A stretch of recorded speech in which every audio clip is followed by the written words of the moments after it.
Hello there and welcome to Breaking Today. My name is Frederick Muitiriri, hoping that you had a good day. My sign language interpreter tonight is Tracy Dorcas. But first, we have the headlines.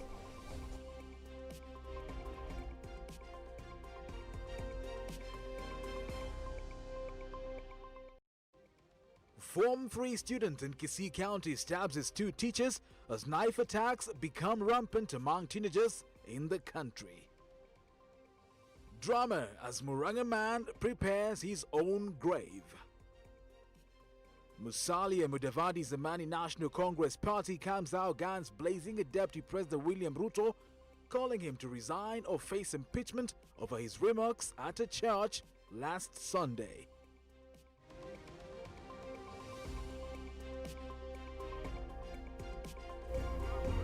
All right, welcome to the broadcast. Earlier on, I said headlines rather than saying headlines. I beg your apologies. But we start off with the question of the day. Earlier on today, ANC said that the deputy president should be impeached. Now I'm asking you, should he be impeached? Should the deputy president be impeached? Talk to us, interact with us on our SMS line. That is on 111 444 111.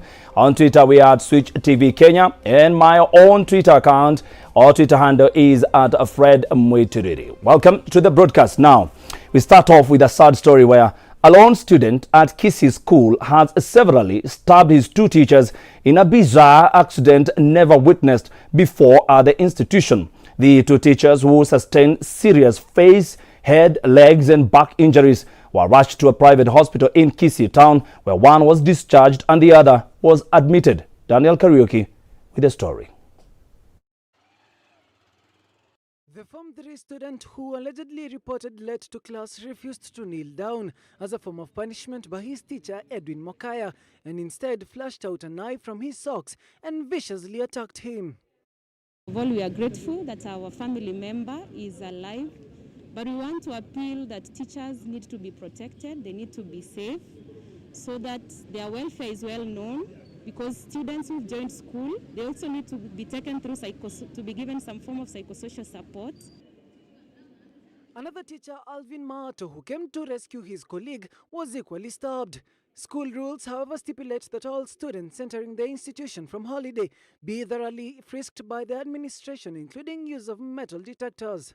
Sasa naomba serikali ichunge walimu kwa sababu watoto waleo ni watoto wabaya sana. The 2 teachers who sustained serious face, head, legs and back injuries were later rushed to Rama Private Hospital in Kisii town for medical attention. According to the hospital's administrator Enoch Abobo, Mokaya was admitted pending surgery in the theatre. The other one has already been treated and has been allowed to go home.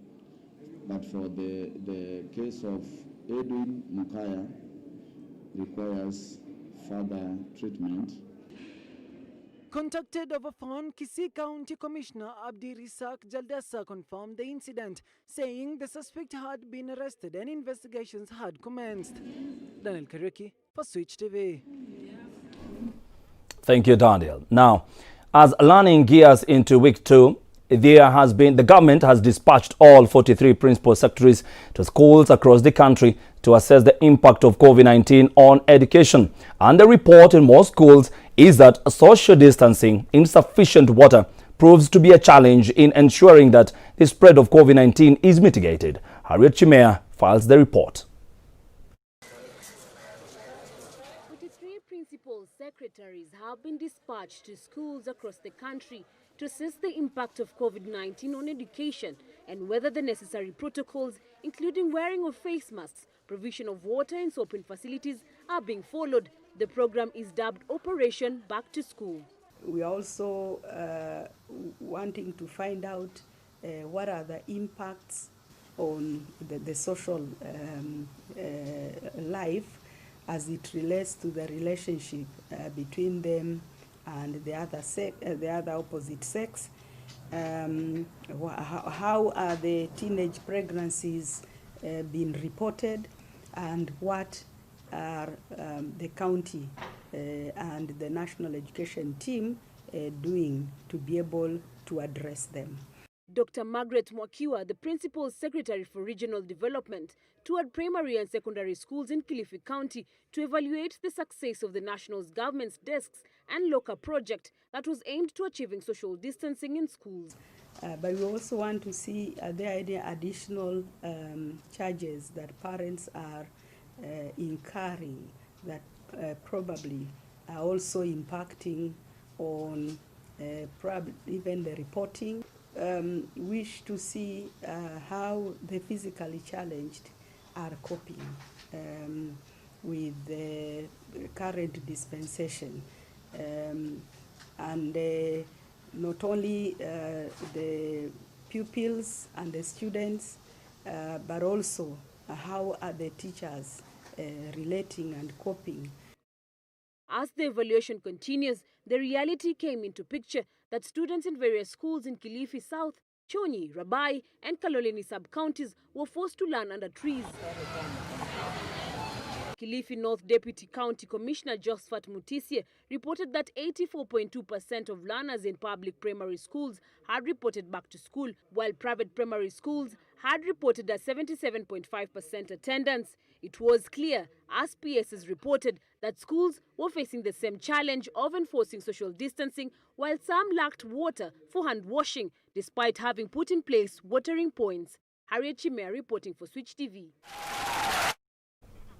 All right, now the residents of Mombasa County are facing imminent danger and a total paralysis of their health care system after the Kenya National Union of Laboratories officers joined clinical officers and nurses in their strike, which has now entered week 9. Our reporter Emmanuel Terrell tells us more. In Mombasa County, at least 680 permanent and pensionable nurses and 168 clinical officers are on strike, ostensibly demanding an up-to-date remittance of statutory deductions by the Mombasa County government. We are really astonished by the measures the county government is currently taking.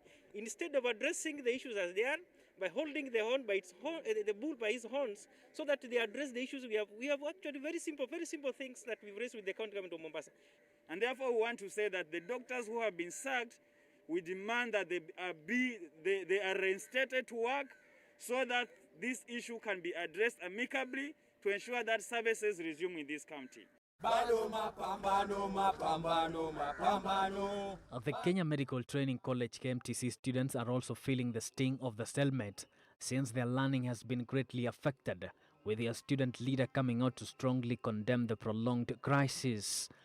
And the Ministry of Health and the county government to stop killing the dreams of medical students, to stop suppressing the health workers, and to stop suppressing the health of Kenyan citizens, and sort out the health quagmires in this country so that the thousands of students can study effectively.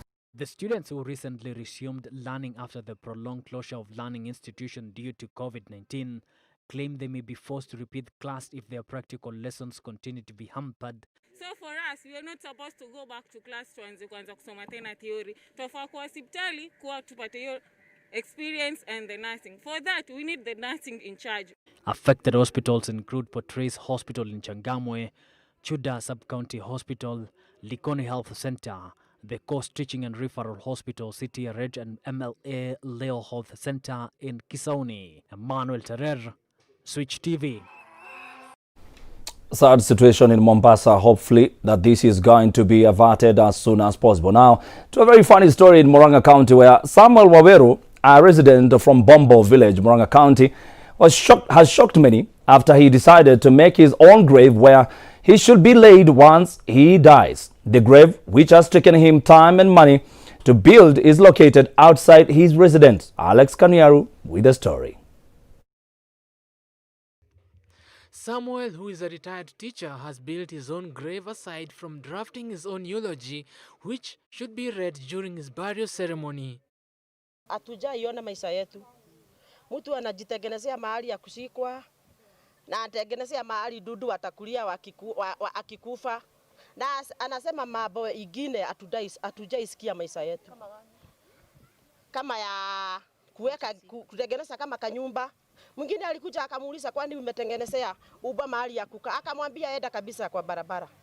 His wife is, however, against such a move, saying those who witnesses someone's death should be given a space to decide where to lay the dead. Sina maoni yake. Afadhali yangu nikiwa kama leo ama kesho, sitaki ati niseme ni sikwe hapa ama nisiko hapa. Pana vile wale wanakuja mahali wanasema atalala hapa, siniamini tu. Jane also reiterated that her husband is in love with number 7 and he has already given an order that he should be laid to rest with a number 7. Mimi siamini mambo kama hayo. Mahali nitakufia nisikwe hapo. Si ati kujenga nyumba. Watu wakipita wanamuona. Na baba yake amezikwa pale. Sijui uliona msalaba? Nimeiona. Wa baba yake. Bombo residents were shocked and filled Waverus residents to see the built grave for themselves. Reporting for Switch TV, my name is Kaniaru Alex. Funny stuff in the country. Now to matters politics, where Mudavadi Zamani National Congress Party has come out guns blazing at the Deputy President William Ruto, calling him to resign or face impeachment over his remarks at a church last Sunday. ANC Deputy Party Leader Ayub Savula says the DP's attack on President Uhuru Kenyatta warrants calls for his resignation, further defending the president's remarks claiming he only meant that Kenyan leaders from other communities can also lead the nation. But we are also calling on Ruto to do the right thing. Resign, short of which he should be fired. Towards this end, we have taken the lead in preparing a motion of impeachment to protect Kenyans against violence implosion being clandestinely fomented by Ruto, a rich and powerful man in the government pretending to be poor. Ruto has shamelessly, with bare knuckle, called a whole president a tribalist. How can you call your boss a tribalist when the president is simple of national unity? He only made a remark that another tribe is ripe to lead the country. All right, and it's from that particular story I asked you earlier on, should the deputy president be impeached? Should the deputy president be impeached? Talk to us on 111 444 111. That is on 111 444 111 at Switch TV Kenya on Twitter, at Fred Mwitiriri. And somebody is saying here before we move on, Ruto should not be impeached because there is no wrong the DP has done. Now, the political scene in Kenya is changing rapidly. Deputy President William Ruto and his allies are now taking the Jubilee war directly to their boss, President Uhuru Kenyatta. Namukana Samuel breaks down the recent Kenyan political scene and what it means for the 2022 presidential race. This is the new normal in our Kenyan political scene.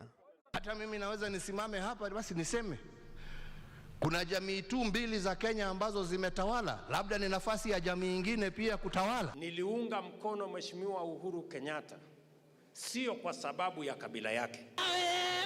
In what seems to be a change of tactics from the deputy president's camp, Ruto, together with his allies, are taking the war head-on to the president's camp. Article 166. Edward Sitila is a governance expert and says the DP is now ready to risk it all to protect his troops. So to me, it means that Ruto has now, it's just a matter of time. He has now thrown all courtesy to the wind and is ready to take on his boss head on. That's what it means. Actually, having responded, it was almost immediate and not through his lieutenants or his supporters. He did it himself and directly. The rebellious act included the recent formation of United Democratic Alliance Party, strongly linked to Ruto. Kutupatia blanketi na mahali pa kulala, tuko tayari kuingia hii chama. Na sio sisi peke yetu, tunataka kuambia supporters wetu wote wa Jubilee 8 million. Do not worry. In your father's house, there are many rooms. After the president's sentiments on rotational presidency, the Jubilee Tangatanga faction have accused the president of double standards. Truth of the matter is that Jubilee is it's as good as gone. Not even last year, even the year before. It's a marriage that is already broken. This seems to be a new tactic that is going to be used by the DP's camp during the anti-BBI campaign. So then it goes that the presence of UDA, for that matter, in Nairobi being cosmopolitan, it might be a bit difficult for a UDA candidate. As we wait for the forthcoming by-elections around the country, we may experience more defections and political alignments ahead of the controversial 2022 polls. As we continue to experience political tantrums in the country, the rift within the ruling party is getting wider and wider. Namukana Samuel, Switch TV, Nairobi. Politics and politicians. Now we take a quick break. We'll be back with more in a short while. Don't go anywhere.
Fifty seconds.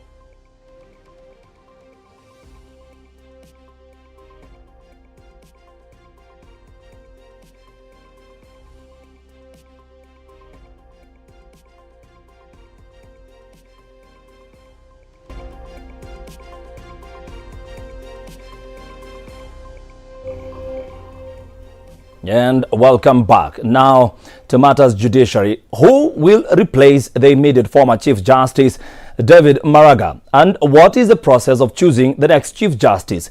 According to the Constitution of Kenya, the official announcement of who will replace the Chief Justice is supposed to be made 60 days after the seat has been declared vacant, as the Deputy Chief Justice performs the role in an acting capacity for not more than 6 months. Our very own Majibu Kitsao has spoken to Law Society of Kenya President Nelson Harvey, and he takes us through the process and qualifications one must attain to be eligible for the position.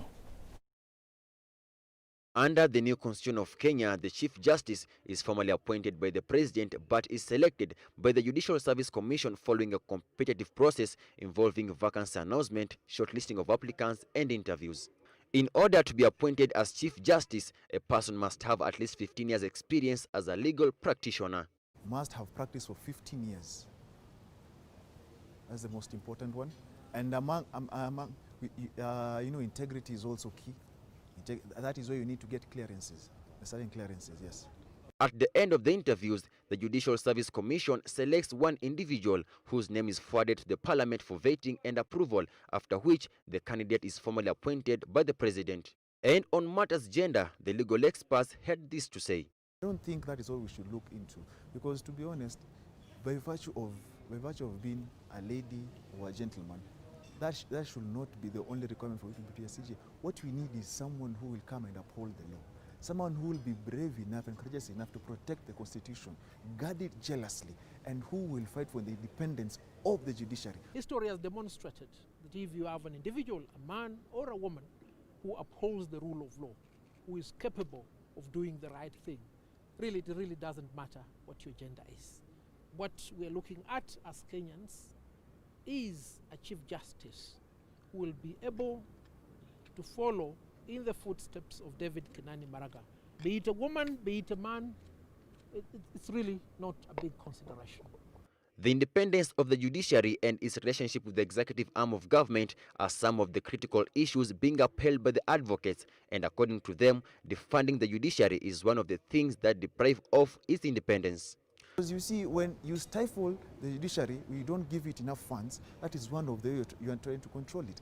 Like all judges, the Chief Justice serves until he reaches 70 years with an option of early retirement once he reaches 65. No matter his age, an individual may not serve for more than 10 years as Chief Justice.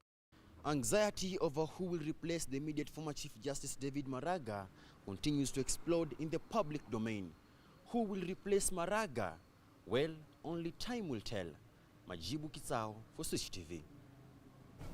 Now we switch gears to US, where the US House of Representatives will tomorrow vote on whether to begin a second impeachment of President Donald Trump, accusing him of inciting insurrection after last week's storming of the Capitol. Congressional Democrats have said impeachment can be used to remove Trump from office and disqualify him from running again in the future. However, the FBI has warned of possible post-election violence by an armed group dubbed Boogaloo Movement, an anti-government political militia.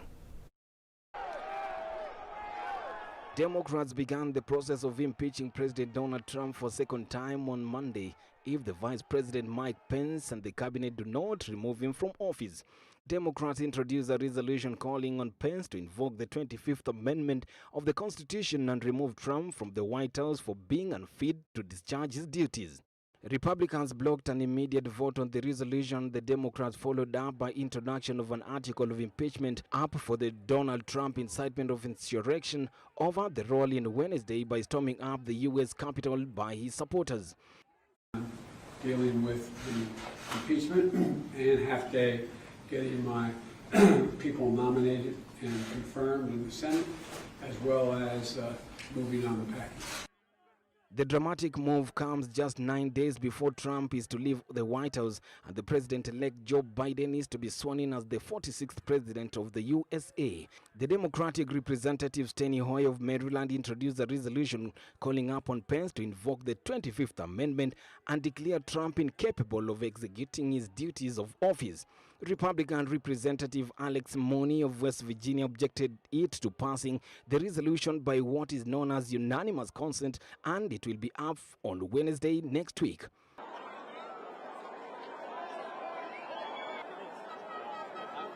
After Republicans blocked a resolution, a single article of impeachment against Trump was introduced in Democratic-controlled House of Representatives. Trump was impeached by the House in December 2019, and now he risks being the first president ever to be impeached twice. Who engaged in sedition and threatened people's lives, defaced public property, caused great damage, that they be held accountable.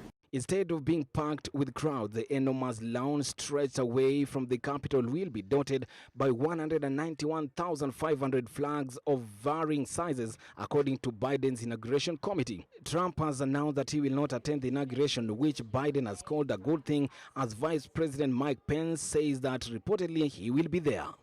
Robert Uma, Switch TV News. Thank you, Robert. Your SMS says, should the DP be impeached? The DP should not be impeached, for he has done nothing wrong. No, and never. These people should stop acting blind. All right, it's time for business. Cliff, take it over.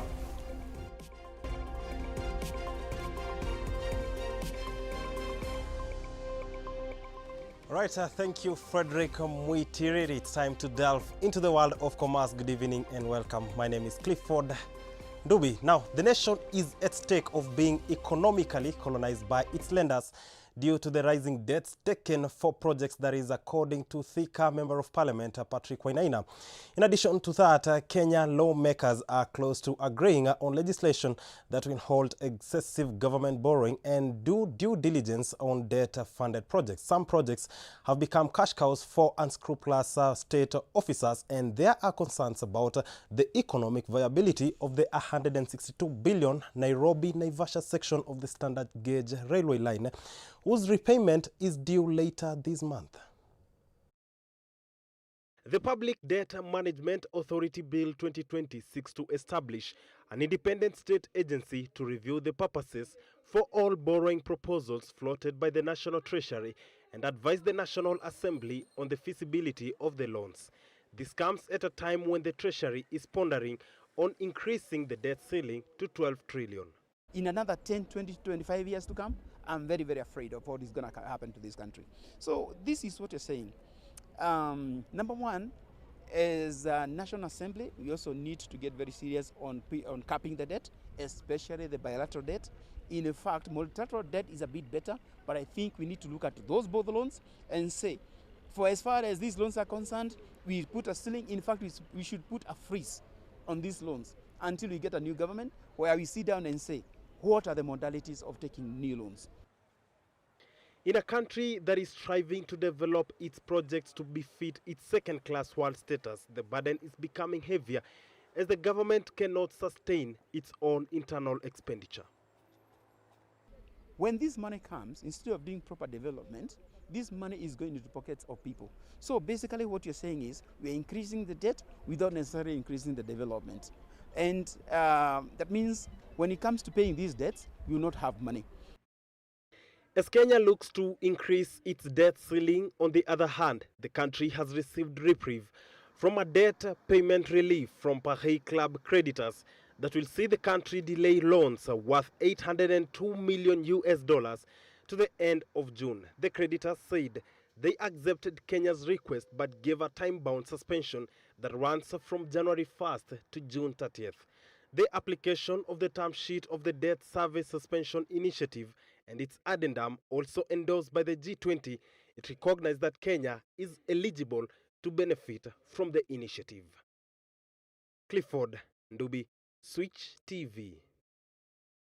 Now, away from that, Kenya has tapped British supermodel Naomi Campbell to market the country as a top tourism destination in efforts to boost recovery of the sector, which has been hard hit by the COVID-19 pandemic. Ms. Campbell, who has been in Kenya for, since the holidays began in December, met with tourism CS Najib Balala at the weekend where they agreed on the appointment. The 50-year-old model, who is also an actress and businesswoman, has a large social media following of up to 13 million on her channels.